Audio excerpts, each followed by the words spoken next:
Unity in spirit global క్రైస్తవ సన్నిహిత సంఘానికి మీకు స్వాగతం. మీరు ప్రార్థన అభ్యర్థనలు పంపాలనుకుంటే లేదా క్రైస్తవ జీవ భాగస్వామిని వెతుకుతున్నట్లయితే mark108.comను విజిట్ చేయండి. ఇప్పుడు మనం ప్రార్థనలోకి వెళ్తాము.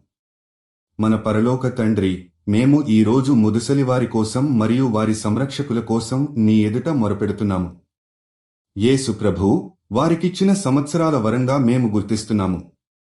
వారిలో ప్రతి ఒక్కరిలో నీ జ్ఞానాన్ని, అనుభవాన్ని మరియు నీకిచ్చిన నమ్మకాన్ని గమనిస్తున్నాము.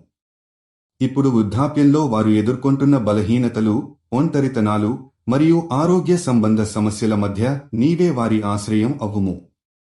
ప్రభూ, వారికి శక్తిని, ఆనందాన్ని మరియు శాంతిని కలిగించుము. వారికి అవసరమైన సహాయం వారికి సమయానికి అందేలా కాపాడుము. వారికి దగ్గరగా ఉండే కుటుంబ సభ్యులు, నర్సులు మరియు సంరక్షకులు ప్రేమతో, సహనంతో సేవ చేయగల గుండె కలిగి ఉండుగాక.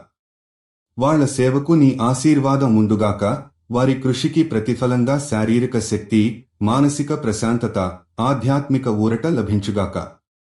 ప్రభూ, ఏ ముదుసలి కూడా నిరాకరించబడ్డట్టు అనిపించుకోకూడదు. ప్రతి ఒక్కరూ నీ ప్రేమలో విలువైన వారిని గుర్తుచేయుము.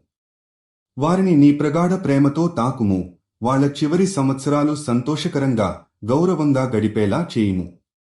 వృద్ధులందరికీ దైవిక ఉద్దేశ్యం ఇంకా ఉన్నదని వారికి గుర్తు చేయుము. ప్రభూ, సంరక్షకులు ఎప్పటికప్పుడు నీ సమాధానంతో నిండిపోయేలా చేయుము.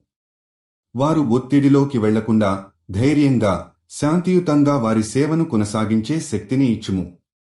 వారికి అవసరమైన సహాయం, విశ్రాంతి మరియు సంఘ మద్దతు లభించుగాక. యేసు నామంలో మేము ప్రార్థిస్తున్నాము. ఆమేన్. యూనిటీ ఇన్ స్పిరిట్తో కలిసి ప్రార్థించినందుకు ధన్యవాదాలు. మీరు విశ్వాసం కలిగిన జీవిత భాగస్వామిని వెతుకుతున్నట్లయితే mark108.comను విజిట్ చేయండి. మీ ప్రార్థన అభ్యర్థనలు కూడా అక్కడ పంపవచ్చు. దయచేసి లైక్ చేయండి, షేర్ చేయండి మరియు ఛానల్కి సబ్స్క్రైబ్ చేయండి.